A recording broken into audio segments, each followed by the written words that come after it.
Hey everyone, you're watching Conversations in Pop Culture, and I am your host, Andrew Davis, and this episode is brought to you by an affiliate link from BCW Supplies. Hey everyone, you're watching Conversations in Pop Culture, and I am your host, Andrew Davis, and this episode is brought to you by... What just happened? I'm so confused. That scared me. I have two monitors open, and you started coming out of the other speaker as well. But yeah, I turned it off. It surprised the hell out of me. Oh, I was surprised because I thought it was my end. Clearly, this is how I want to start off my episode. Anything can happen live. Anything can happen live. Okay. As long as it wasn't me. So, as I was saying, now that I have 8 lives left, clearly, please use my affiliate code PopAnimeComics. Get 10% off your entire order at BCW Supplies. They're a really cool company, and well, bag supports are expensive. I have a t-shirt up on Redbubble. You could buy that bad boy as well.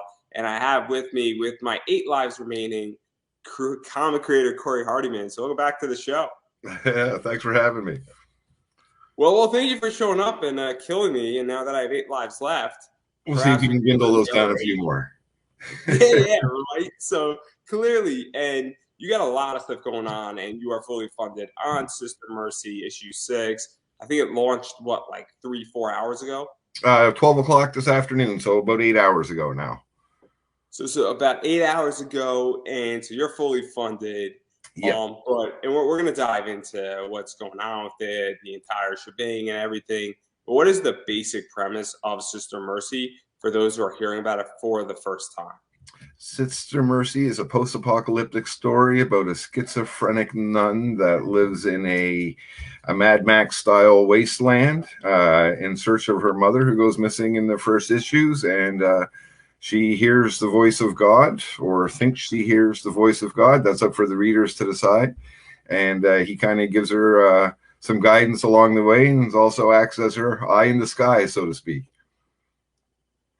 Yeah, I thoroughly enjoy Sister Mercy, and there's a lot of stuff going on where obviously I think you hit it, where pretty much she is now on the search for her mom and her head nun, and this sort of leads her into going out into the world in many ways, and it's almost like a child is coming out into the world and experiencing all the world, and that's what makes this so fascinating, because I view this very differently, where she really, it's not that she's not intelligent, she's not that she's not an adult, but she doesn't know the outside world and what happened in the world and how bad it is outside of her, I guess, church and where she was staying. And so what really was this like building out this world?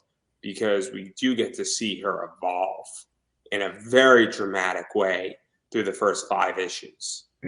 She has an eidetic memory, which is revealed in one of the later issues. So it's she has memories of everything she's been exposed to, and she's read a lot of books, which by this time are ancient, but her actual life experience in the world is limited to what she's read and what she's learned from her divine interactions. So yeah, she's going out into the world pretty fresh and new, and unaware of all the dangers that are out there, but more than prepared enough to handle them. And in the last, try not to give away spoilers, but a lot of the mother storyline was a little bit resolved in the last issue, and now it's coming on to the conclusions. The first 4 issues created a lot of questions, and the second 4 issues, and this one being issue 6, are answering those questions. Yeah, and even we're going to get into that because this is actually super fascinating. But even going into that, because obviously she is well prepared with knowledge, but she almost does get raped. And in issue 1, sorry, I'm giving a spoiler. And it's then pretty early on. It's not that big of a spoiler. That's right. I can ruin way more, everybody. I can ruin way more. Okay, it's like page 5. That's right. So if I ruin the book for somebody here, I apologize. Sorry, deal with it. But what was this like? Because because she is in a church and she is practicing and she is a nun, and I don't know much about nuns and their code, but I would imagine that a nun is usually not a killer. And so what was that like? Because that is fascinating. that she's now coming into this world and she does become a killer and she has to fend for herself and she has to defend herself because that's a very untraditional role for a nun. Right. Usually you view a nun as a healer. You view a nun as somebody who is sort of, I guess, speaking through God to somebody and comforting them. And you don't view them as an aggressor and as an attacker. Yeah. And that's what's so interesting because in this world, she's obviously dealing that and she's learning who to trust and maybe even committing some cardinal sins per se. It's she's coming at it from the perspective too as a 100% pure believer. Like there's no doubt in her mind in the slightest, right?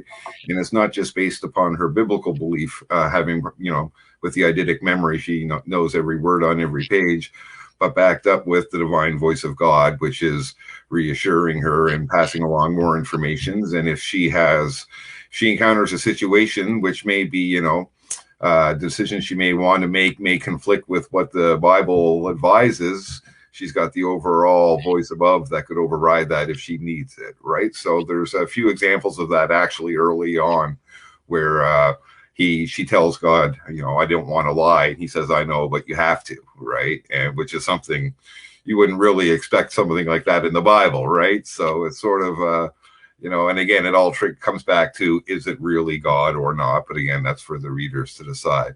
And to even talk about that, because obviously, if she's a true believer and we take the position that she has God on her side and God is with her, excuse me, all of a sudden, then technically God would almost be approving of what she's doing and would say, look, we all have to do sins and we all have to engage and do evil things to survive. But if God is sort of running through her and on her side and speaking through her or her eye in the sky, it creates a very interesting religious conflict. Well, he also trained her technically, because she finds a spear early on, which she comes to believe is the spear of destiny that pierced the side of Christ, the spear that Hitler searched for. And throughout history, it said whoever wields that spear is undefeatable in battle. So she believes that that's what that spear is. And her training with that spear, when shown in flashbacks in issue 2, I believe, are her hallucinating threats and fighting them with their spear, and then showing it from her mother's perspective, where she looks like she's just playing with the spear and not doing anything, right? So it's been divine influence that's actually trained her from a young age. Because it gets very interesting, and I find religion to be fascinating. Me too. And obviously, there are conflicts in religion. Judaism is a very fascinating religion. I know the Bible, whether it's the Catholic or Protestant or another subsection. And obviously, I don't know which church this entire Sister Mercy she's from and the enemies in this world is, but obviously I think it's Christian. I'm very Catholic specifically, actually. It's the King James Bible type of deal, and with the extra aspects that come with Catholicism, all of the extra ritual and stuff like that, right? It's definitely more of definitely a Catholic, a stricter Catholic slant to it, especially where a lot of modern religions are very progressive and open and stuff like that, whereas Catholic was traditionally way more harsher on everything. And this is where I want to bring her character back to that for story reasons, not due to anything that I believe whatsoever, but 100% for story-driven reasons. To even talk about that, because obviously the Catholic Church, for lack of a better word, there's some pretty messed up stuff in the Catholic Church. They're nasty. They are nasty. And I say that, and I don't say that about Catholic people or people that practice Catholicism, individuals, but yeah, the church itself and the hierarchy, I think the higher up you get, the creepier it gets. And that's some nasty stuff. And so even because that's also reflected in who she's facing and who took her mother and the rationale, and even the idea that, I'm going to drop another spoiler, but I think it proves the point, is they took her mother and they could have just left with her mother and not blown up the house, but they chose to go that extra step. And that's something that I think is very interesting also throughout this entire book. And I don't want to go beyond the fact that there's a dinosaur an undead dinosaur that shoots out acid from its mouth. It's kind of like, you're younger than me, so you probably don't remember Masters of the Universe. But I had this toy. It was called the Slime Pit, and it was this dinosaur skull, and you put your He-Man figure in it, and you put this goop in the top of the skull, and it would cover your figure, and your mom would come out all pissed off because you got this green slime everywhere. It's kind of based on that. So the dinosaur is not alive or undead or moving, but the skull is a part of the mechanism which releases the trap, which is seen more as prevalent in this issue very, very much.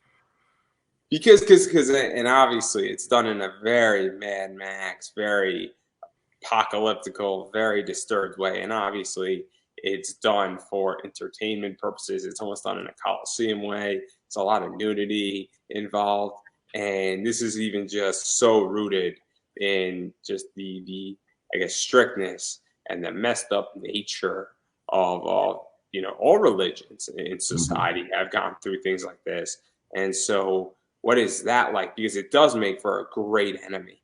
Well, I like conspiracy theories. I certainly I love just to read them for fun. Some of them I believe, a lot of them I don't. Right? There's a few interesting ones out there, but I really like the wacky ones. Right? Like the shape-shifting lizards from under the earth. The stuff that nobody in their right mind would believe. But in coming across, reading a lot about those, watching videos and stuff, one tangent I went down is the Luciferian origins of the Catholic Church, and that the highest parts of the hierarchy are actually practicing Luciferians in secret. So I expounded upon that in Sister Mercy greatly, and brought up one of the old Catholic prophecies that the last pope in the last days is Petrus Romanus, the Black Pope. And that's the villain that I created, and he's brought no longer hiding those aspects of the Catholic Church. Not saying they exist in real life, but that's the direction the story has gone in.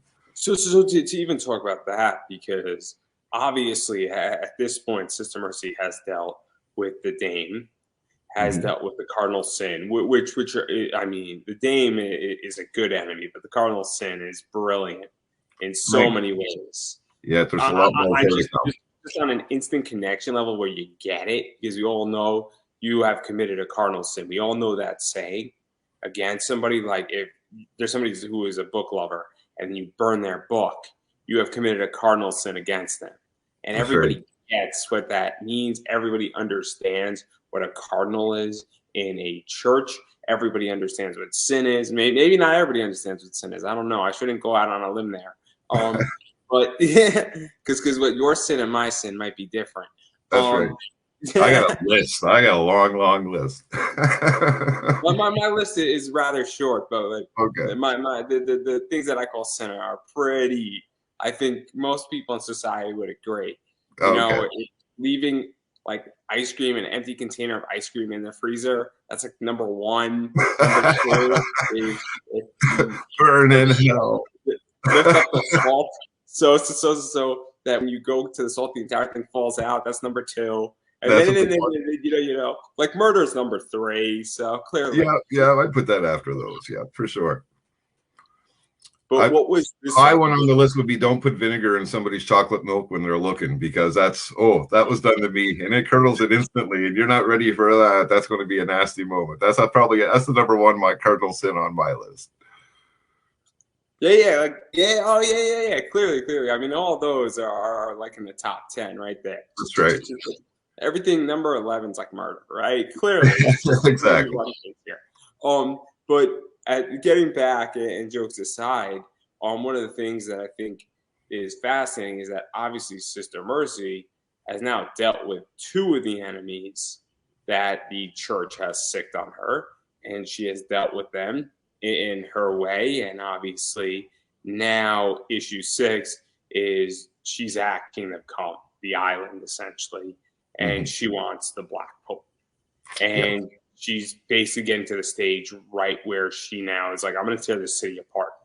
And I may or may not have God with me, but I want the person who has made my life a living hell to pay. And I want to, I guess, I don't even know if she wants to dismantle the system as much as she just wants to kill the person who took her mom and annoyed the fuck out of her. Divine retribution. And Cardinal Sin is still hanging around in this issue as well. And I'm happy to say that production has begun on our spin-off series, Hope and Sin, which is going to feature two characters that were introduced in issue 5 of Sister Mercy. That's another story entirely. Oh, well, we're going to talk about that. Actually, we can talk about that right now, actually, now that I think about it. So what is that like? Because obviously one of the things that, before we really dive into issue 6, is people, I feel, in indie comics don't know when to end a story at this point. Mm-hmm. I feel some people, and this is just my take, and feel free to disagree with me. Absolutely. Obviously, people are getting signed at places like Second Sight Publishing or Behemoth or Scout, or there's others that are going to be popping up in the next 2-3 years, without a doubt. And so now, if you get a deal where saying we're going to get you into a store, that, and they say we want 6 issues, but you only have 4 issues a story, well, you're going to find a way how to write another 48 to 60 pages because you're getting orders, and then once you're in stores, you get cloud and a bunch of other stuff. But at the same time, what I find is that I'm reading a lot of these stories, and I'm like, well, this should have been a 4-issue miniseries. Right. And also people say, well, you know, the story likes it. I don't want it to end. But at the same time, there gets a point where it starts going downhill. And I use Seinfeld as an example. Season 9 of Seinfeld was, I think Seinfeld went to 9 seasons. But whatever the last season was, it was not as good as the season before it. Walking Dead would be a perfect example as well. Absolutely. So what is that like to say, hey, I know when to end Sister Mercy, the main story, but also to say, hey, look, I got a big world here, and I could have some spin-offs and other things going on, because I think that's a real trick, and I think people don't know when the party's over, for lack of a better word. Well, the end has always been known right from the beginning of issue 1. There was a rough, one of the very first things I actually thought of was the ending.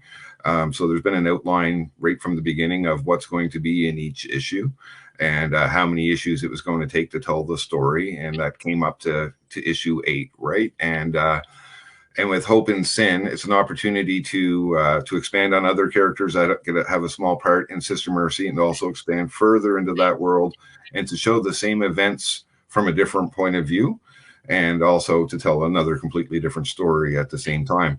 But with Sister Mercy, that first story arc ends at 8 issues, no matter what. It was only been my hope all along that it would be successful enough to reach issue 8. And if the demand is there for more afterwards, then, you know, there's plans in place for depending upon whatever direction we need to go, right? But also going to be starting a 3rd story here soon. That's just been coming out, became official here a couple of days ago, putting together a team for a 3rd issue, which is completely unrelated to Sister Mercy. And I've just been so lucky to have a couple of really, you know, successful campaigns, which have allowed me to expand. So to even go into that, because I think that's another thing that a lot of people, I feel, in comics, where they're like, hey, I create a world and I want to now go tell from a different viewpoint, or because once you create a world and you create the rule of that world, it's very hard to say, well, I'm done, completely wipe my hands free, and then rebuild a whole new, brand new world, because world building is tough. And that's something that, you know, obviously, never say never. You know, right now I'm not going to be writing a comic for a while, but world building is tricky, and I don't want to spend years and years and years and hours, days and weeks to build a world and be like 4 issues later, well, I'm done with this entire thing. And so what is that like for you to say, well, you know, the world that I put my love into and my work and my effort into, well, now we get to tell it from a different point of view with a variety of other characters, and all that work gets to be recycled. It's well, those characters came along in that issue, and it's almost like they begged to have more of their story told.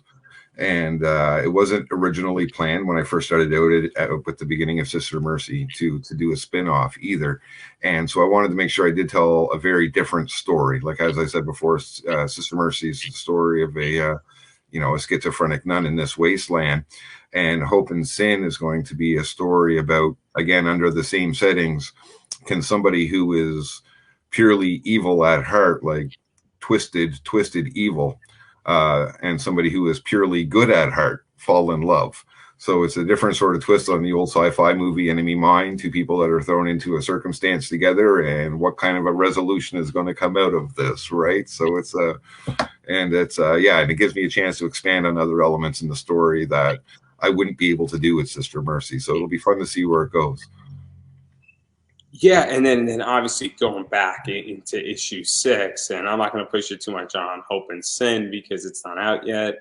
I am sure that I'm going to be enjoying it as much as I'm enjoying what Sister Mercy's done so far.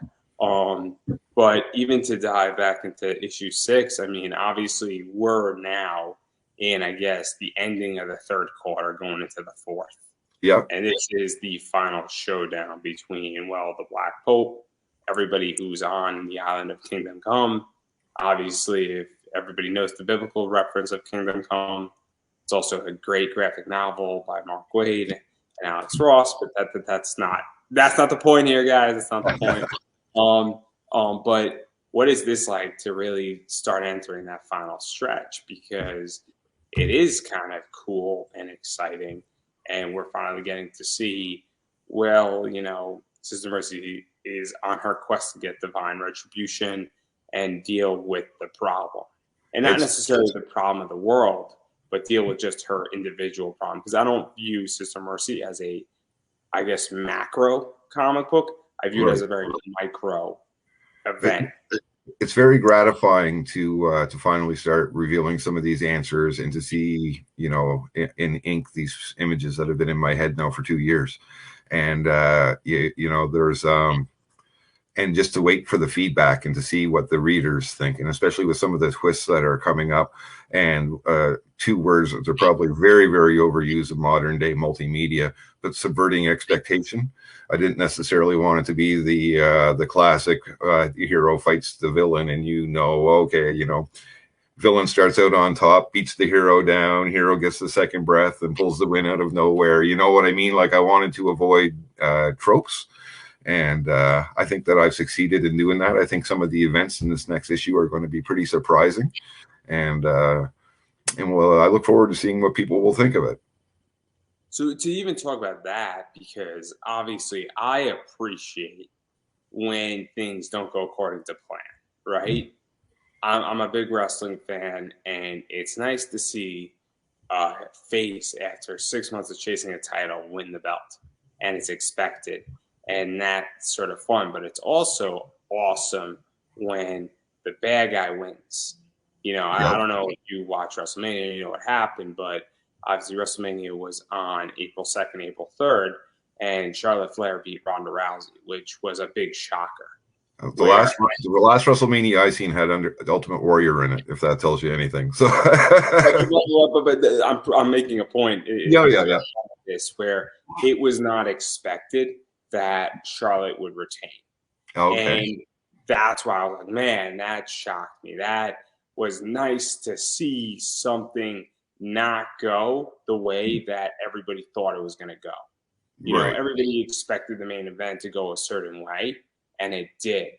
But it's also, and it was a trope, but it's nice when tropes go wrong to some degree, because they are overplayed. And I'm very curious, because you read a lot of indie comics. I read a lot of indie comics. I read a lot of comics every year. And I can almost now, like 90% of the time, say we're going A, B, C, and D. I have a harder time with manga. But what is that like? Because I think people are getting sick and tired of it. And I want something fresh. I want something original. I want something to shift things up. And I am curious, like, how do you sort of shake the bottle up and then see where it all lands? Because it is tricky at this point. Yeah, it is how I'm trying to think the best way to answer that.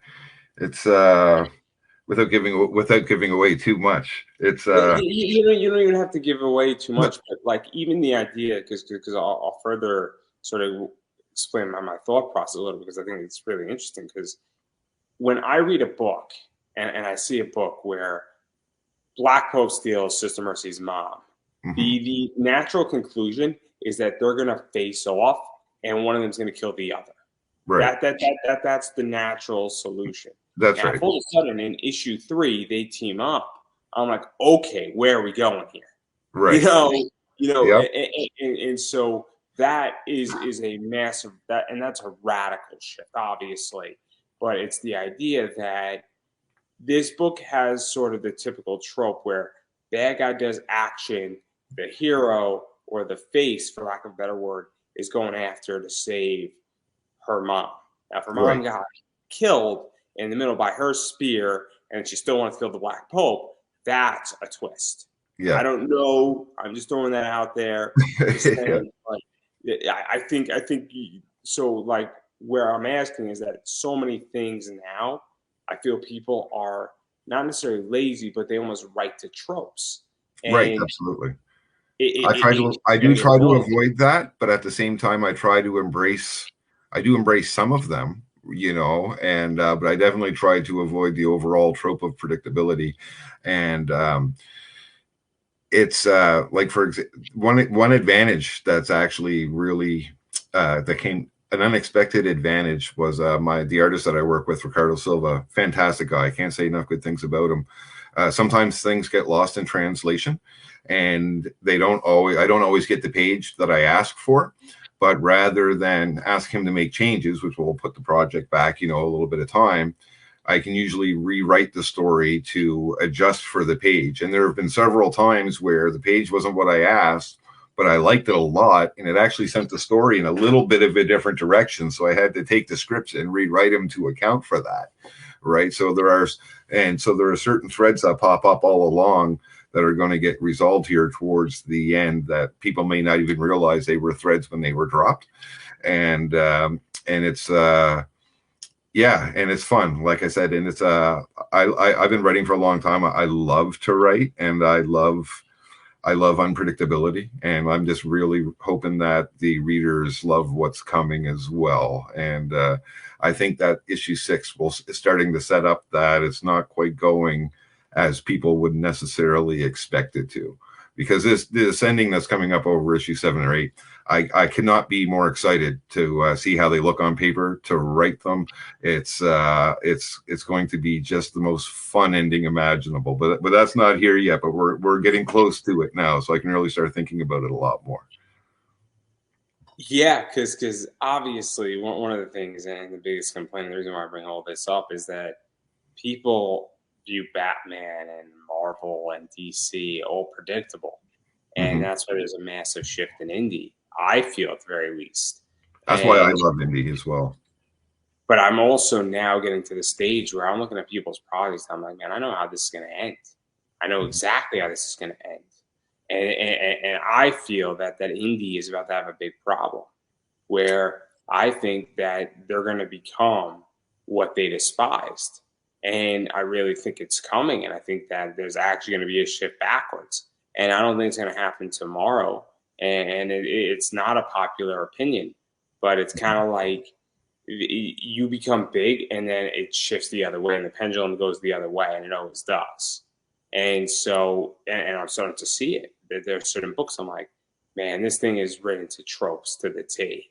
Oh, And the person who wrote it doesn't even realize it. I'm like, I legitimately read a book 4 years ago that was this book, and not your book, somebody else's. And so, like, that's why I'm finding this to be so interesting because obviously when I'm in the game, I don't know, I might write a book completely to trope if it's going to make me money too. And that's the right. other thing as well that's a very complicated thing. I feel as a writer is that if you're writing something, are you writing it because you love it and it's a passion project, or you're writing something to trope because well it's a payday? I Because I originally wrote it. It was my original idea was very much full of tropes, very much would have been acceptable as a mainstream comic. When I realized the first campaign wasn't doing well, and I had to add some nudity to it, I didn't want it to be pointless nudity. I wanted to work it into the storyline, so I wrote it through the entire script and gave it purpose. And it took on a life of its own to the point where the story wrote itself. And I've written scenes in past issues and probably will again in upcoming issues where I'm like, okay, I'm uncomfortable writing this. I don't know what people are going to think of me when they read it, but this is the story telling me how it needs to be written. So I'm going to go with it. Right. So I'm at the point now. completely out of my hands, and I'm just, I'm just kind of the vessel to kind of finish the story and let it be told as it wants to. So let's even talk about that, because obviously this is actually a fascinating discussion. And I actually wrote it in my notes too to talk about this purposely. I knew we were going to get here. I knew it. And I'm actually very excited right now.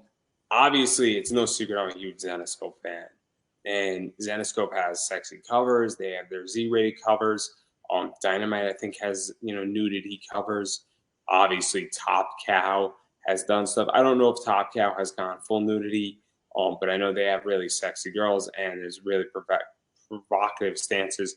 Aspen, I don't think has gone full nudity, but extremely provocative. They might have. I don't know. So if anybody's in the comments and wants to correct me, but I haven't seen an Aspen nude cover.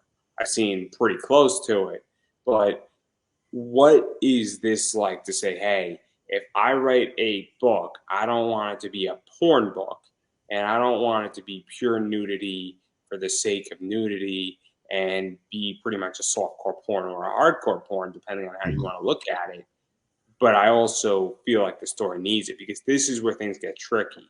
And then also you have the nudity can possibly overshadow the story, and it creates a bigger issue, because if you take one step over the line, it changes the nature of the book, and then the book is viewed as X. It could be viewed as smut, for lack of a better word. And so what was that really figuring that out? There are definitely people out there who could use that description for Sister Mercy, and it may not be necessarily, they may not be wrong, depending, coming from their point of view. And with these comics, it's not just the nudity, but it's the manner in which it's used. Again, I've said before, it's not just a sour scene, or she happens to have a boob revealed in an issue. There's some real, controversial and controversial and disturbing scenes in here. And as I said in the beginning, it made me uncomfortable to wonder what people would think of me, especially I'm the son of a preacher, right? So there was some people in the family. I was like, okay, they're going to think I'm completely going to hell for this, right? But it is what it is. But after the first couple of issues, I was just, fuck it, I'm going to embrace it. It is what it is, and I'm running with it. And if nobody likes it, they don't have to read it. I'm just going to totally 100% embrace it. And so that's what I've been doing, and it's just going to keep going with what's been successful. And one of the best comments I've ever had came on the last issue, and there's been some wonderful, wonderful comments. I swear I have the best backers ever, so supportive. But one comment was, I came for the fan service, but I'm staying for the plot. And that's music to my ears. That's what I'm hoping. You buy it for that cool cover. If you like nude covers, collect nude covers, like absolutely. But it's the interior content that's hopefully going to really catch your attention and make you want to get the next issue. So I do want to talk about the covers in a second. I'm actually curious about your opinion on covers. But also one of the things you mentioned is controversy. And I'm a big fan of dirty realism. So I'm a big fan of Raymond Carver, Charles Bukowski, John Fontaine. Yep. And so I really like those guys. And I came into Bukowski when I was sort of in my senior year in college. Thoroughly enjoyed Post Office, Ham on Rye, Factorium is a very interesting book. Women, I've only read half of Women. I'm in the middle of that book, but I'm enjoying it. And there's a bunch of other stuff from Bukowski. But it's the idea that obviously there's a lot of stuff going on, and they really push the line. And I feel that in society, that line, and in the society we live in, it is really hard to push a line and really make and cross new ground, because Marilyn Manson says this is the new shit in a lot of ways, and everything that has been said has been done, before, but now you can ask for it by name. It's sort of the lyric there. And so what is that like, to sort of say, hey, I want to break new ground, or I want to at least highlight new ground, or I want to go into, I guess, forbidden territory, for lack of a better word, to some degree. And you're not going full out and going crazy, but what is that like? Because I feel like a lot of creators are terrified to do it. I feel like a lot of creators are terrified on a monetary level, level. How do you tell your spouse what you're doing? How do you tell your wife? I mean, seriously, if you're writing a very provocative, not exactly appropriate, scene, it might not be so simple to say, honey, we put a mortgage on our house to do this. And I know it's my dream. And then she looks at it and, well, I'm just saying. So what is that like for you? Because obviously I think it's a big problem in comics and even in creation in general.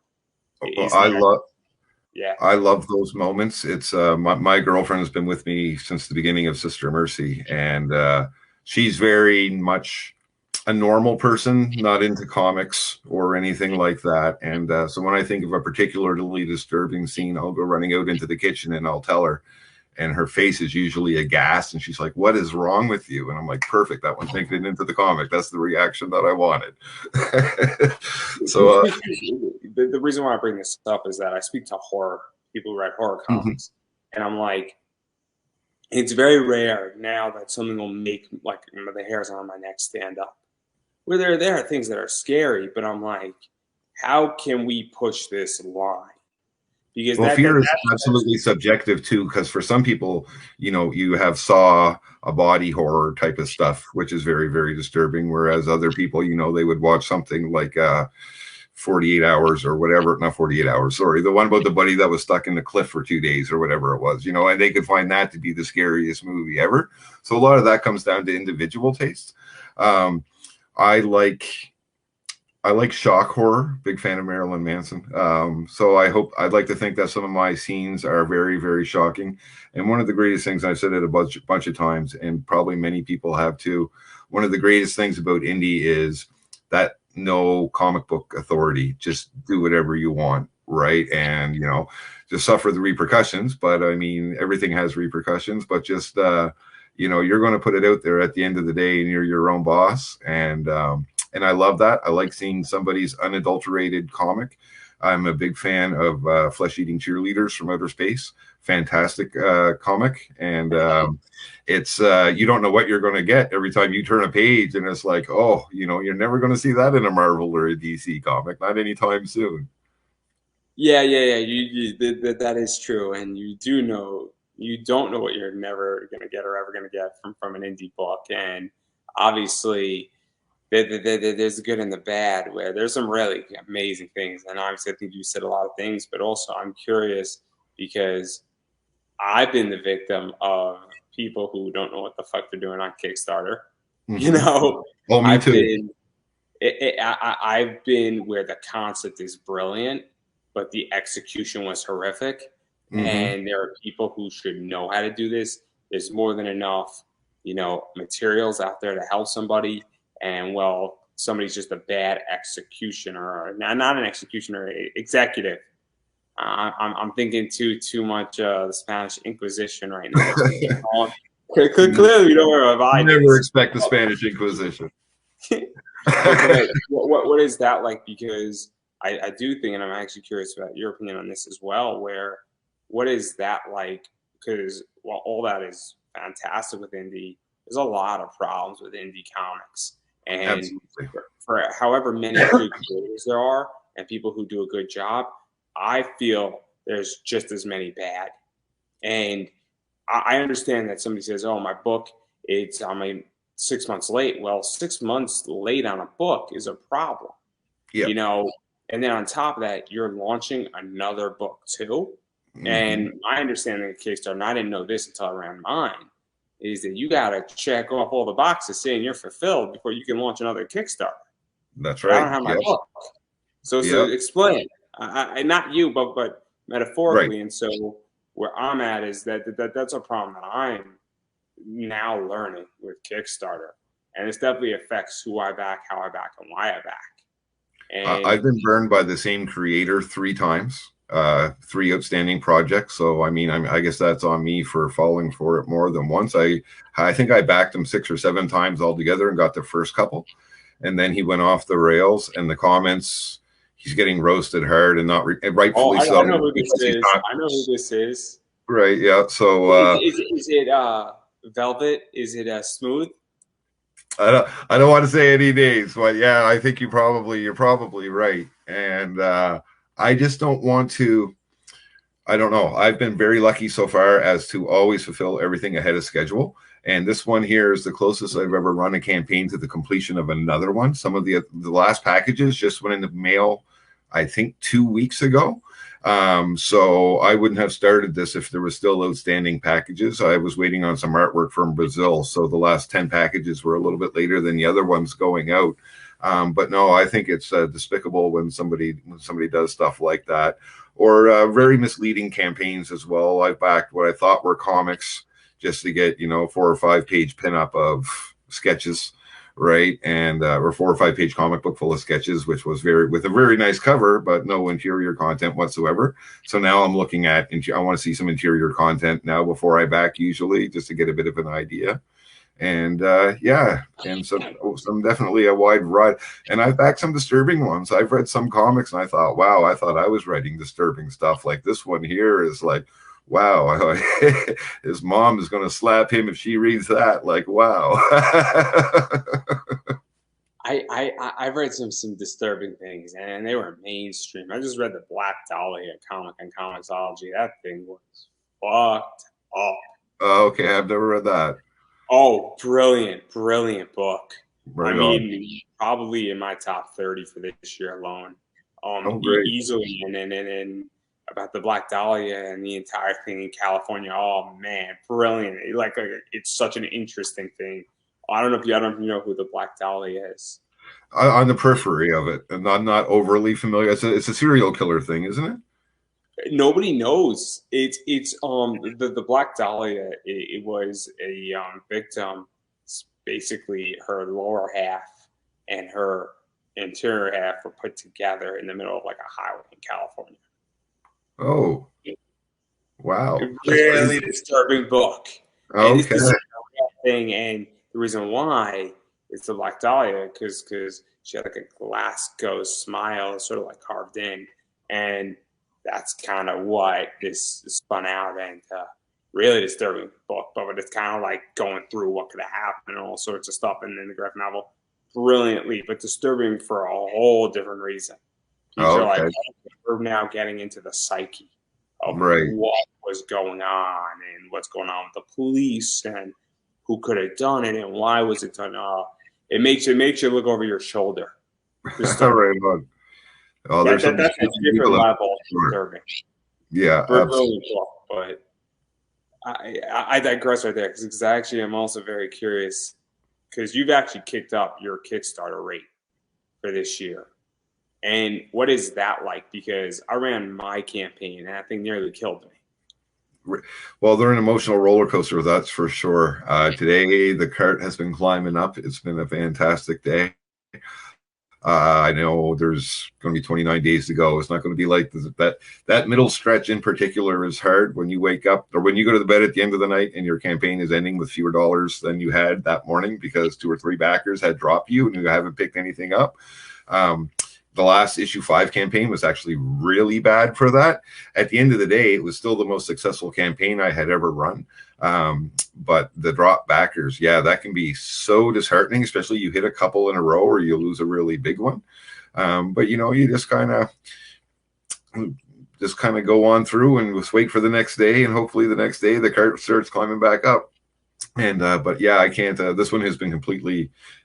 Excuse me, too much coffee. This one has been a lot of fun. The comments are just completely supportive. It's just been great so far. So hopefully it keeps going. Yeah, because obviously with mine, I had some issues, a lot of stuff where it was not good. I think I got approved and then I just sort of launched because I was supposed to launch in November and then there's delays and then I wound up launching in January, which obviously I didn't have much hype and all that stuff. And there was a lot of things going on with it. But also there was a lot of pushback from certain people. And I'm not going to mention names per se, but I expected people to brush it off, but I didn't expect the attacks. And I thought that was very, very weird and odd. So I'm in the exact opposite boat. I was expecting attacks and they didn't come. I thought that I would piss people off with some of the subject matter, but it just didn't happen. So I can't even comment to that. I don't even know how that must feel. It must be very frustrating. it wasn't even so much frustrating. It was just like, why? Because people in like the way I viewed indie comics, and it actually changed my opinion very much.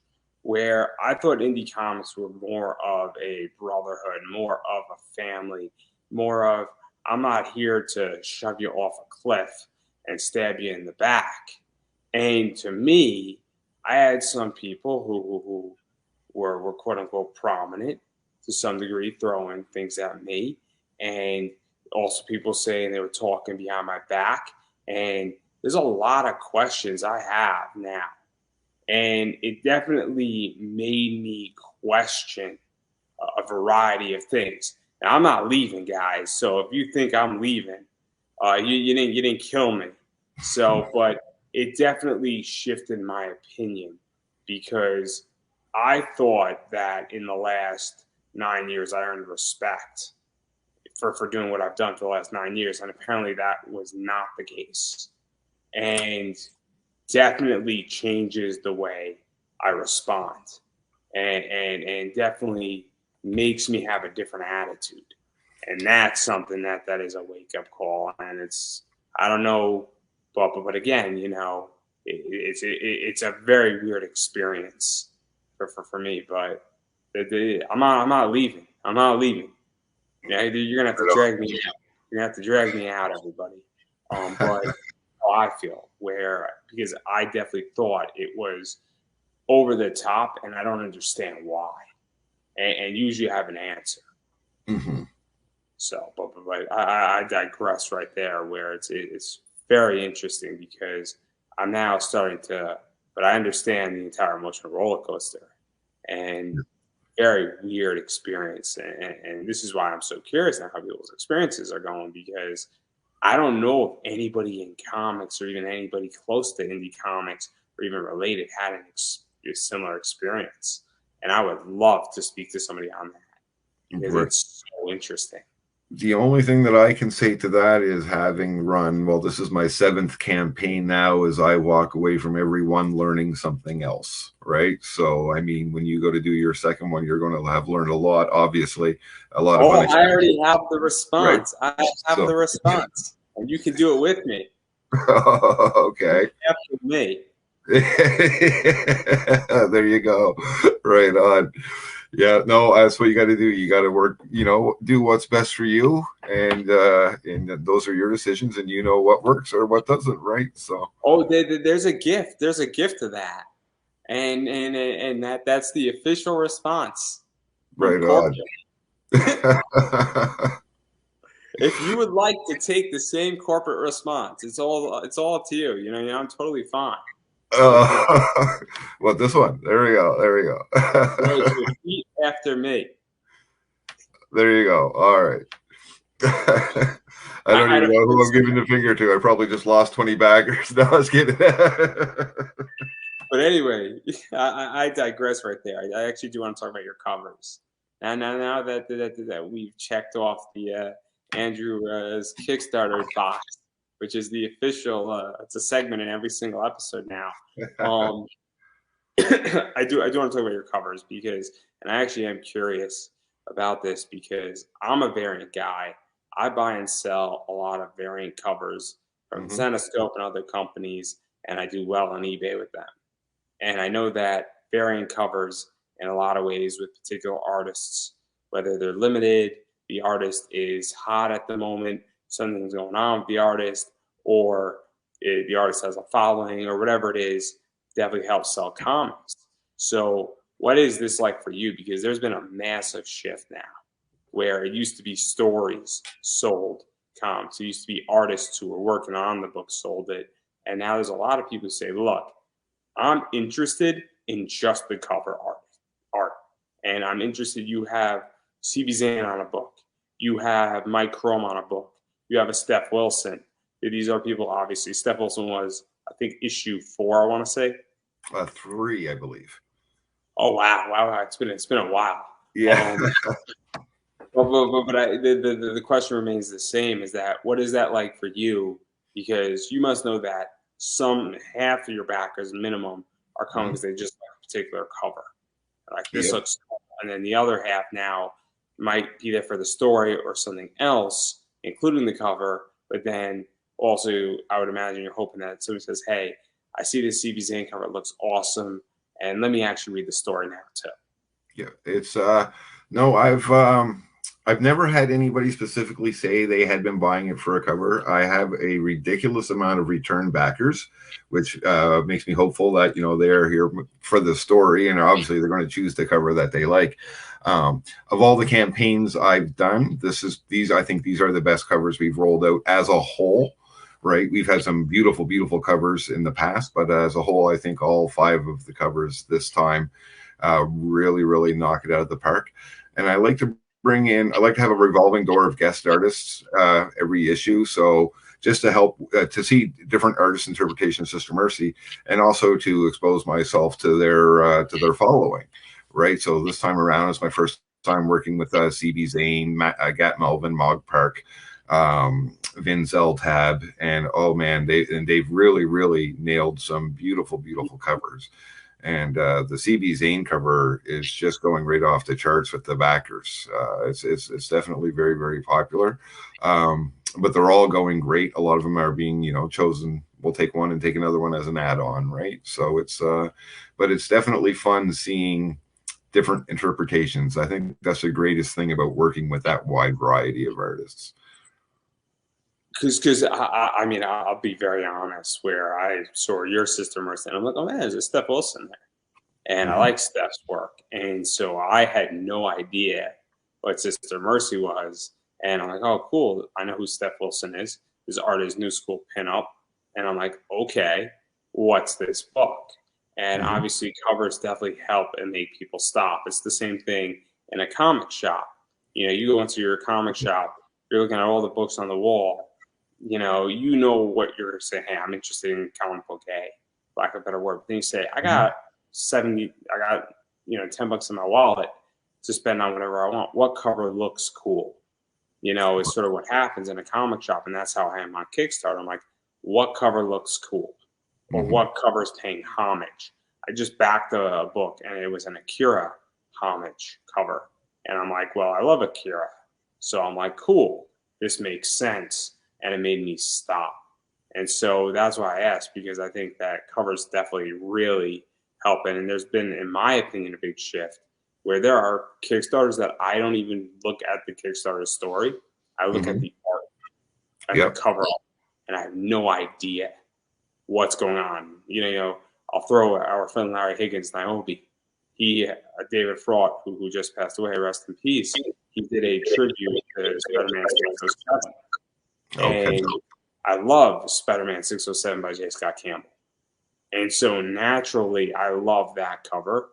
Is that the one with Mary Jane sitting on the couch with the mug? With that, I think that's 601. Oh, okay. 607 is Black Cat, almost in like a Spider-Man suit, pulling the pearls. Okay. Yep. Yeah. I know which one you mean now. Okay. Yeah. But then Campbell did another reference where Spider-Man is not leaving the apartment, but he's coming into the apartment of Black Cat. And that's a great book, too. I have that book, too. I'm actually going to get it CGC'd soon. Great book. I actually paid more for it not to be signed than the signed copy. Okay. But I actually read Niobe, and I think Niobe is a great book. And Origins is a great book, but I like the cover more. If I didn't know what Niobe was, I would still pick up that cover because it's obviously referencing something. And so I'm curious how you feel about all of that and even that shift, because there are people like me who say, look, I just love cover artwork. I'm not an artist, but I appreciate it. I also view it as an investment. And so I'm very curious how you feel about that, because I produced a podcast on Kickstarter. I haven't done a comic yet.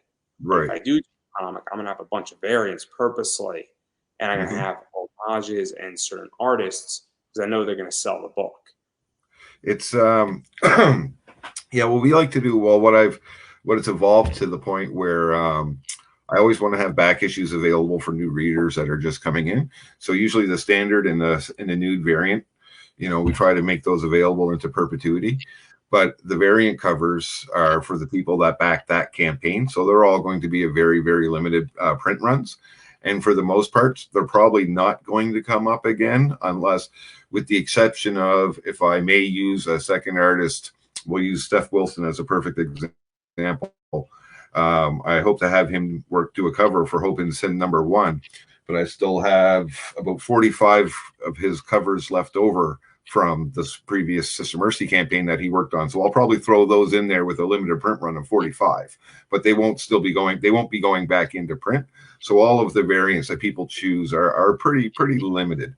And as for homage covers, we haven't done any yet, but there will be one for Hope and Sin. Nothing has necessarily jumped out yet for me as an idea for Sister Mercy as an homage cover, but we'll wait to see what happens. I have a few ideas for you. All right. I'm hoping with Hope and Sin, I want to do an Enemy Mine homage cover. I think that would actually be pretty cool. But you're too young. You probably don't even know what that movie is. I don't. I'm 29. I don't know what that movie is. So. See, Dennis Quaid, fighter pilot, fighting an enemy race, shoots down Louis Gossett Jr., who plays the enemy, and they both crash land on this alien planet, and they're arch enemies, but they have to work together to survive and become best friends. It's a retelling of that old story about a Japanese and American fighter pilot that crash land on an island in World War I, right? It's basically that concept. Enemies becoming close friends. Oh, I see. So it's not Well, in this case, they become very, very, very close friends. in my story, is what you're saying. What's that? It's not Cobra Kai with Daniel and John becoming close friends. But it is badass. Oh my God! There's so many jokes I can make, but I'm not going to. This is not the Oscars, guys. Clearly. Right.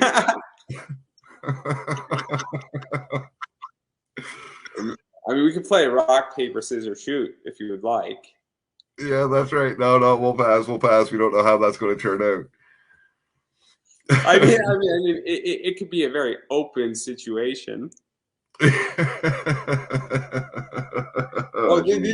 is what happens when I don't have official sponsors on my show. This is exactly what happens. Watch this. It's gonna be like the highest rated show ever.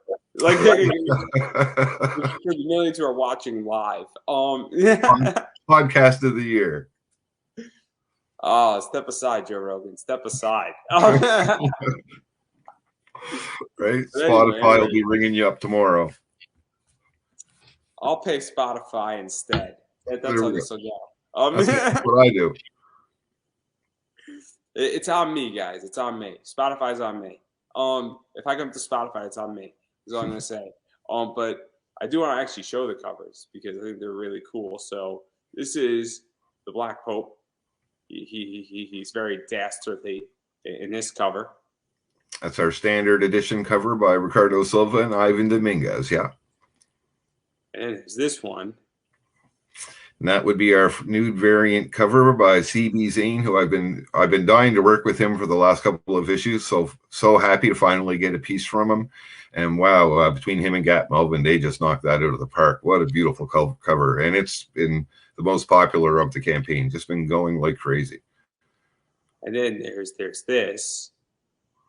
And that is, personally, one of my all-time favorites right there. I didn't expect, that's my first time working with Finns, and I didn't expect something of that quality. That's just, absolutely love that. And then I don't know if this is the final. You have the, that's from when the preview page that I sent you. I have an updated version of that in the campaign now where it's all colored and everything like that. Yeah, I've been busy. I have like 4 more. So there is a colored version of that, and it's I'm not going to try to pronounce Giuliano's last name, but it's him and Lunyo Alves, and that's the first time we've ever done 2 nude variant covers. But that second one will only be available for this issue. And then I don't think that cover E by Mon Parks. I don't think I have that one either. Okay, yeah, that's the last one. And again, Mog Park and Chris Chua colored it, and Mike Bangison, I think she said, did the layout for it. And again, another beautiful cover, like just absolutely fantastic. I noticed Because several. Mog Park, I had Mog Park on with Rob Latari, talking about Okay, Snowfall, and yep. Snowfall is a fascinating book, and Mog Park is a big Lone Wolf and Cub fan. Oh, okay. Yeah, she's great. An excellent cover. Again, another perfect example of a miscommunication with an artist. Not at all what I asked for, but I'm so happy with the final product that, far from complaining, like, yes, absolutely loved it. And then you've also, because I don't know if you did this on issue 5, but and correct me if I'm wrong, but I think you've entered the metal game This where is I my think. first time doing those. Yeah. So what is that like? Because obviously Zenoscope has done metals, Brian Polito does metals, a bunch of other companies do metals. Um, and at this stage, people say print is dead. I think traditional view of print is dead. I think Mhm. things like spot foils. I think things like having a leather cover, which is old school Lady Death. I think having full foil. I also think the idea of having a medal, which is, as I stated, Zenoscope does a lot of medals. What is that like? Because it also is a collector's item in a lot of ways. Com- It's perceived value, and it's also somewhat different on how you do um, a medal and even what it means. And also, there's fewer medals usually. it's completely new territory to me. This is my first time ever doing any sort of specialty cover of that sort. The printers that I deal with sent me a couple of complimentary back issues done in metal just to show me what they would look like, and I was so impressed that I had to set them up for this upcoming issue. So I have them set at a Who's your printer? Who's your printer? Studio Comics press in Kitchener, Ontario, and they actually sent me these. I'll try to cover up the little bit of nudity, but there's a gold, probably, yeah, not very visible on here, gold metal cover of issue 2, nude variant, and they did a platinum metal cover of the issue. Oop, where are we at here? Issue 4. So, But so, so, anyways, to, hard to to keep it tell on short, the screen, but they're beautiful. And to, so, to, yeah, to, we're trying the CB Zane one as gold medal and the Vince Tab one as a platinum medal. Both of them limited. I was about to ask how you're doing gold versus platinum, because obviously there's all sorts of different ways that metals are done. Where it's like a metal sheet. Zenoscope doesn't really do it like a gold platinum. They do a few gold platinums, but most of it is sort of silver metallic-y versus saying, and I guess platinum for lack of a better word. But that's what I was curious about because that's fascinating. Yeah, And and so yeah, and they also gave me the option of combining them, which an Electrum, which was, but for the colors on the CB Zane cover, would look great as a gold medal. And the same with the Vinzel Tab as a platinum. I think those are the colors that would suit each of those covers perfectly. And then also, what is this like? Because at this point, you now have run really big campaigns, Mm-hmm. and I think issue 4 did really well, and I know issue 5 did over 20,000, Yeah, right? yeah. Well, everything since issue 3 and above have all done over 20,000 Canadian. The last one, issue 5, was the first time it went over 20,000 American. I think it ended up at 26 something Canadian. And it's been great. Each project's growing a little bit more than the last one, and I'm just trying to keep it fresh and try new and different things. Like I said, so this time with the metal covers, and who knows what's going to come across the board for issue 7, issue 8. I've never heard of a leather cover. That sounds fascinating, right? So Oh, dude, I'd love to do some old. real different collectible covers. That would be awesome. I mean, this is old school Lady Death. Like they like Brian Polito, Lady Death did a leather cover, and he did like 10,000 of them. See, Off after like the issue 8, I'd like to do a hardcover, and that would be nice to have a really leather bound hardcover. That would be I really mean, cool. we're talking like almost like your old like journal that was like a leather cover. Like you can feel the leather, and Yeah. it's so weird, and it's just like it was like $1 in a dollar, but I'm like done. Like Oh, yeah, that's an awesome pickup for sure. the entire bin was like old 90s, and it was all $1. And this guy brought it in. I'm like, oh my god! Like you could tell that this collection was cherished and loved. Like I could feel like the guy soul in like these books. Like Wow. it was a collector's paradise. He had stuff from like Sia Ohm. He had stuff from Aspen. He had Shrug. He had like like Aspen appreciation books. And Okay. we're talking like all like the early like 90s and late 90s Top Cow stuff, and then we're talking about like maybe like early Aspen with Michael Turner around, and like oh my god, like some of like this stuff was fantastic, and I didn't even know what half this stuff was. I'm like, man, this is cool stuff. So Right on. That's awesome. best comic book story ever. But and then obviously going further into everything, obviously people can pick things up digitally. Whether you want to pick up the regular edition digitally, you could pick up the entire series digitally. You could pick up the nude books digitally.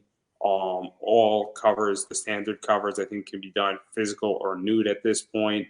You could add in any which books you want. So if you have issues 1 and 2, or you have issues 3 and 4, you can pick up 1 and 2 and 5 and 6, as add-ons, I think, or any combination of any which way you want, as well Exactly. as there's some commission stuff by Ricardo Silva. I think you could pick up the graphic novel as well at this point. Mm-hmm. And I think there's 2 commissions left. Those were limited to 10. I think eight of them are gone last time I checked, but it's climbed up quite a bit in the last hour, so I don't know if they're even still available.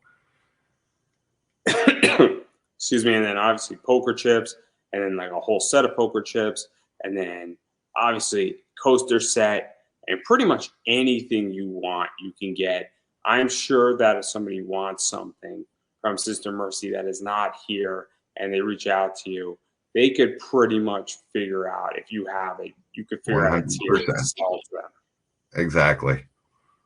And I mean, you have some Steph Wilsons left over. I'm not going to put you on the spot, but if somebody wanted a Steph Wilson, there's probably a way that you could do it on Kickstarter or off Kickstarter at that point.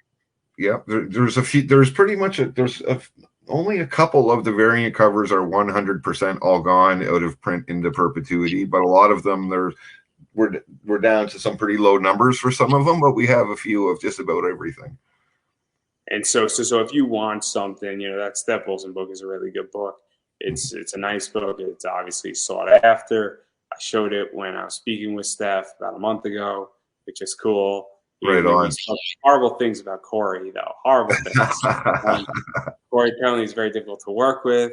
Corey doesn't know, does not appreciate Steph. Corey needs to rebook Steph. Blah blah blah. But all the fun stuff and the horrible things we spoke about you. That's awesome. Steph is great. He's a real pleasure to work with. I look forward to having him on Hope and Sin #1. At some point, I will have a Steph Wilson cover done or an art piece done because I would love one. I got no problem paying him, and it'll be a fun one. And I'm gonna let him do what he wants to do. But I want him to draw a guy, not a girl. Oh, okay. Wow. I don't know if that's sort of his wheelhouse. I don't know.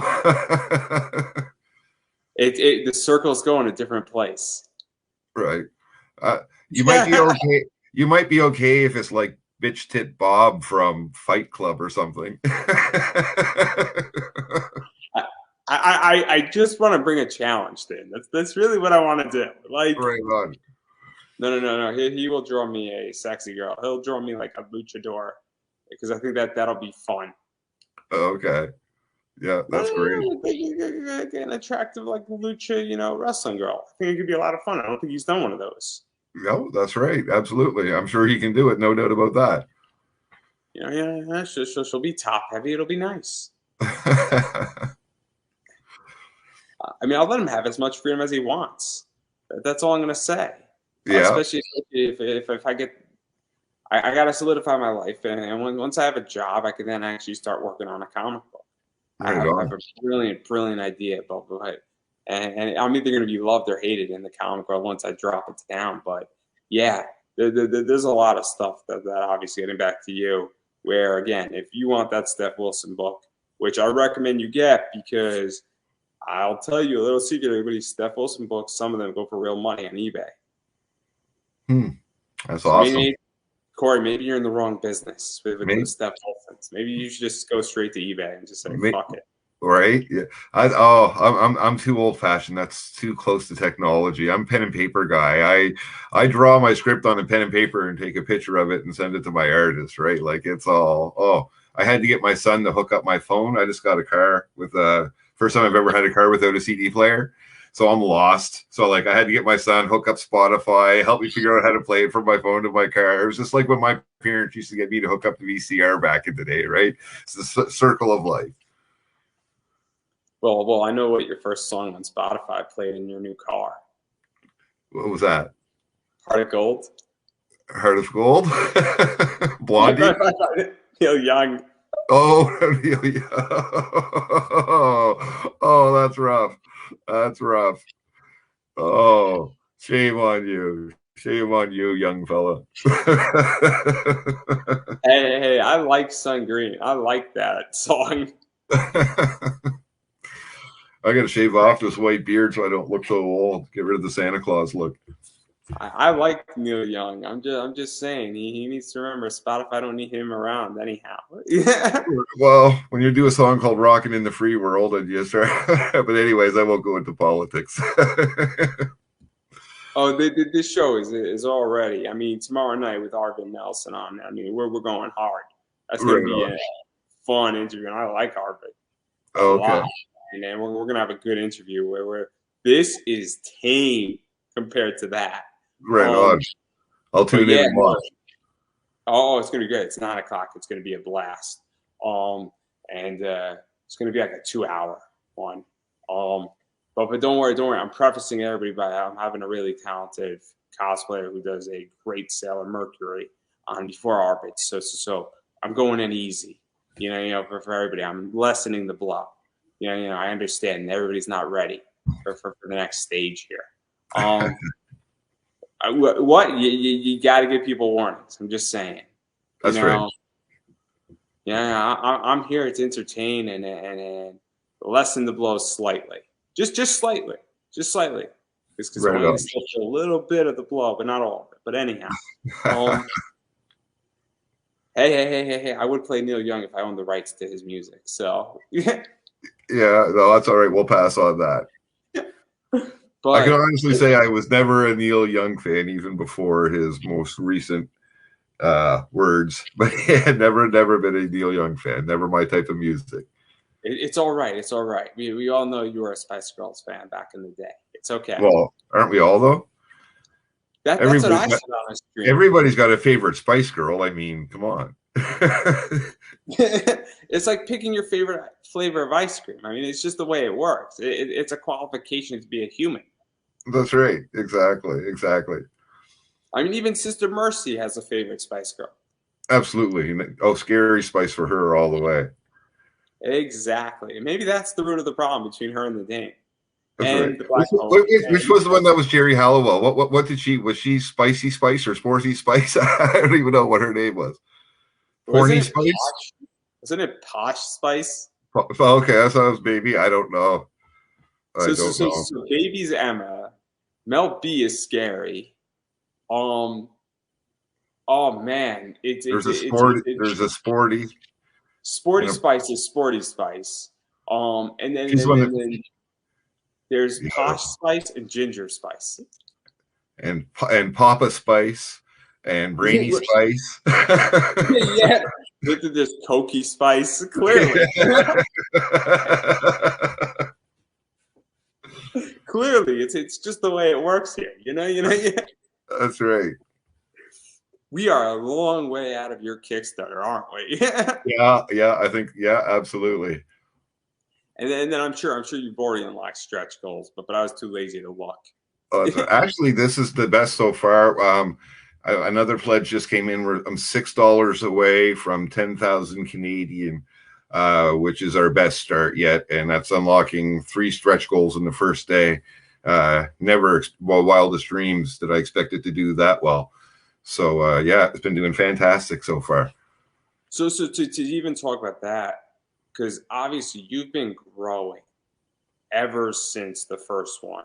Mm-hmm. And it's very interesting because obviously Niobe Comics has gone through this and a few other people have gone through this, but then other people on Kickstarter, they'll do 25,000, but they're actually not growing their Kickstarters. Where nothing, if you are running a $25,000 Kickstarter campaign, and every time you go out there and you do a $25,000 Kickstarter campaign, props to you. But like for me, I did $855. That's a big deal to me. But my Mm-hmm. goal next time is to do 1,500. That doesn't Okay. mean my goal is not going to be 1,500. It's going to be the same goal, but I want to double what I did, and I want to have 80 backers Mm-hmm. because I want to increase. Now, if I get 60 backers, that's still progress. But what is that like to be growing? Because obviously that means, I think, three things. Either your story is really good and you're converting fans and you're having fans coming back. And somebody's like, man, I started this campaign. They're on issue 2. This looks really cool. You're either having better cover artists or you're like, oh, snap, this person has somebody that I like, or man, this cover caught my eye on this project. Let me see what it's about. Or the marketing has changed slightly, where it's kind of like you're getting it in front of the right eyes, or you found the right audience. And so, what is that like for you? Because again, if you go out there and you're doing 25,000 and your audience isn't growing, you found your right audience, but you're not growing. Mm-hmm. But when you're growing, that's obviously a signal, or you're getting more money where you do 10, and you do 12, 13, 14, 15. Clearly, you're picking up new members. It's a no. Oh, we just passed 10,000. There we go. Yay, I need a noisemaker. No, it's a wonderful feeling actually, and especially like I said earlier, seeing so many returning backers, so many people that have commented on how much they enjoy the story and want to know what's coming next. I can't speak to all of my backers and why they return. Maybe some of them are just here for the covers. Maybe some of them have never even cracked a book. I don't know. I'm just grateful for every single one. Some point long before now, I expected the law of diminishing returns to kick in, and I always thought that the previous campaign was probably my best one, and now they'll start to drop off. But so far, each one has continued to grow, and I'm just I can't attest as to all of the reasons why. I am just very, very grateful that it's happening, and I want to enjoy the ride for as long as possible. Yeah, no, it's fascinating, and obviously I see things that are going on and people who are building things up, and then things are very interesting. And obviously, I also have a different perspective because running my own campaign has given Mhm. me insight into certain things and other things. And I get it. I'm a podcast, so it's a little bit different than a comic, but I think it's very interesting, that entire realm. And so I was actually super curious because I like to spot trends Mhm. before they are noticeable.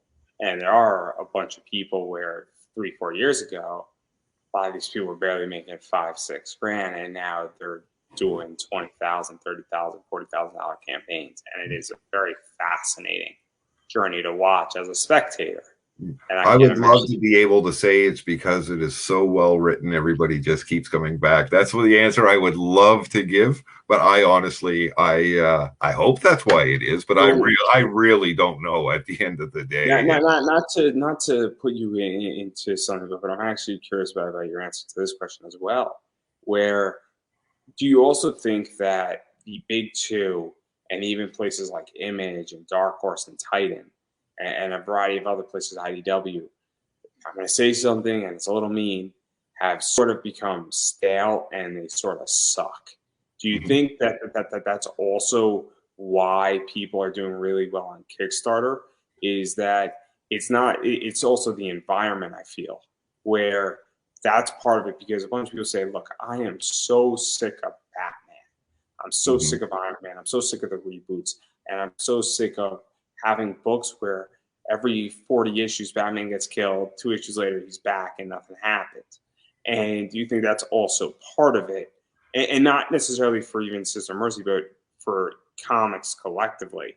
and For, indie comics. for me as a comic collector and reader, absolutely. I tested that 100%. I've always been a very, very devoted Marvel fan. I read a little bit of Batman growing up, but I've always been very, very much about Marvel.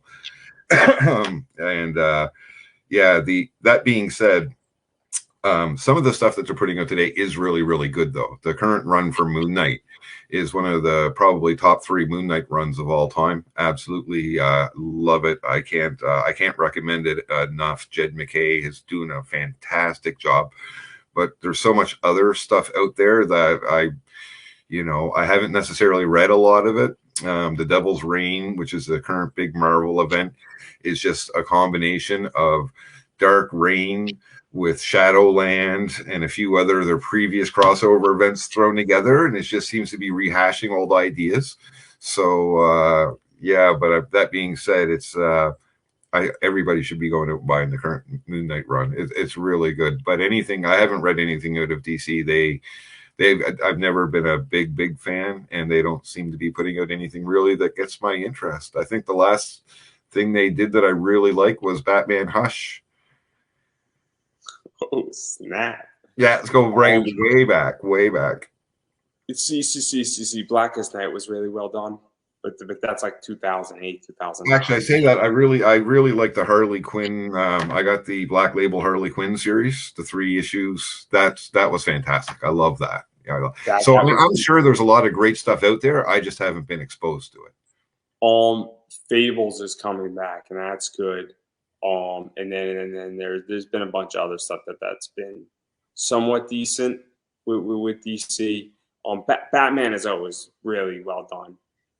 Where there's a few bad issues of Batman, but in the last probably 6 years, Batman, if you pick up a Batman book, it's not perfect, but it's pretty good.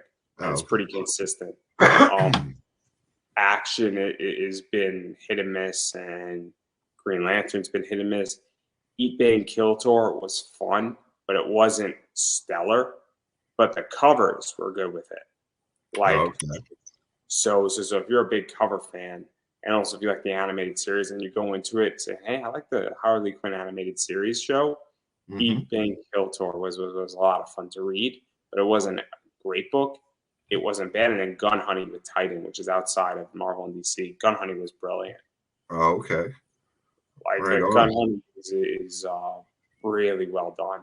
Really, really good book. And it's a story that's fascinating. And Warren Lowe has an amazing psychological cover, but that's neither here nor there. He's like the top guy right now in covers. And so if you can afford him, you buy him, because he's worth every penny of it. Right on. Will Jack is really good too, but I digress. So obviously, I was going to ask you a lot about Kickstarter, business perspectives, all the clout with Kickstarter. But I think we covered all that pretty well. Yeah. But I do want to give you a chance to promote yourself, because obviously, where can people find you? Where can people find the Kickstarter? Where can people give you money so that you outperform issue 5? And you got 29 days left, which means you're ending sometime in May.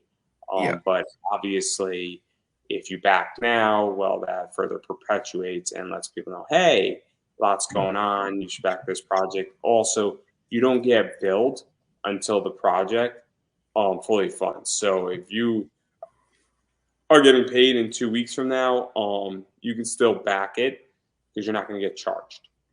And one thing I forgot to mention earlier also is that all physical backers who pledge within the first 24 hours, so that would be between up until 12 o'clock Eastern or 11 o'clock Eastern Standard Time tomorrow morning, they receive a free 6-inch by 9 bonus 6-inch by 9-inch art print of Sister Mercy, and there's going to be a separate original art draw for Sister Mercy issue 2, page 1, the original art. It's a splash page. It's a beautiful page, and all the backers that pledge, physical backers that pledge in that first 24 hours, will be eligible for that.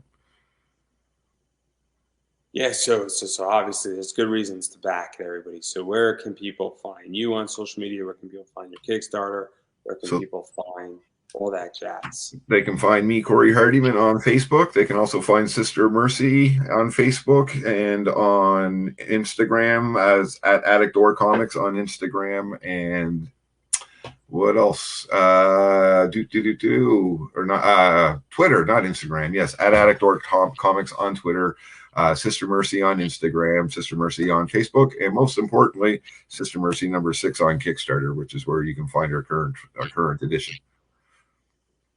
Yeah, there's a lot going on, and I'm going to keep saying it. You have to support indie comics. And what that means is when indie comics, such as Sister Mercy, has a book that is up on Kickstarter, you need to pledge to that book, because these books cannot be made without money. All the money goes into printing the books, into paying the artists, goes into the next book, and goes to keep the lights on and help make all this stuff happen. And so it is very, very important that you throw your money and you pledge your money at these projects. But I get it, and I think Corey gets it. Everybody's been there, where sometimes you don't have money for a project, and that's all right. It happens to everybody. There's a lot of great projects out there, or you're just in a rough month per se. I've been there. Corey's been there, as I stated. Every comic creator's been there, and that's fine. But what you should do in that circumstance is share out the Kickstarter. Share it out on Facebook. Share it out on Twitter. Share it out on Instagram, TikTok, Snapchat, whatever social media you use, because you don't know who's watching, and you don't know if who you share it with, how they might click the link. They might check out the link. They might say, "Oh, this is an awesome project. Let me go back it." Or conversely, if you can only throw in $1, well, $1 goes a long way. And if a lot of people throw in $1, all of a sudden, if 100 people throw in $1, it's $100 to that project. So even you might say, "Oh, I can only afford $1," it goes a long way. So that's something that I really recommend that people do. And if you do back it, share that you actually backed it, because that actually lets people know, saying, "Hey, I believe in this project, that I'm willing to put money on it and pledge to it. You should too." So that is very, very helpful. So I recommend people do that. And on that note, I'm going to promote myself because I might as well. Obviously, I have a T-shirt out there, Redbubble, so it's in the description up above. I will quickly show that awesome T-shirt right here, because it is Tuesday and I do like tacos. It is Amro Ray, and it is referencing Fallout. It's referencing Taco Bell, the most interesting man in the world, and Gundam. So if you're a fan of any of those 4 things, buy my shirt. It's Redbubble in any color you want. It can be yours. It's like $23, guys, and all the money from that shirt goes to help make this show happen. And then also I have these up on my eBay store right now. I only have 40 of these left. It is limited to 121. These are the remnants from my Kickstarter. And my guest, after you, actually got one of these. So it's very cool. So you can go buy that metal card. I also have a limited 50 metal card of a big-titted psycho killer type thing. She's fully clothed, but she is very attractive, and you just don't want her stabbing you at night. So you can buy that one. That one is $15. And it is limited to 50. And I am in the process of creating some more metal cards, depending on how well these sell. So obviously, if you like what you see, go buy it. And yeah, all the money goes into this show right now. So I appreciate the support.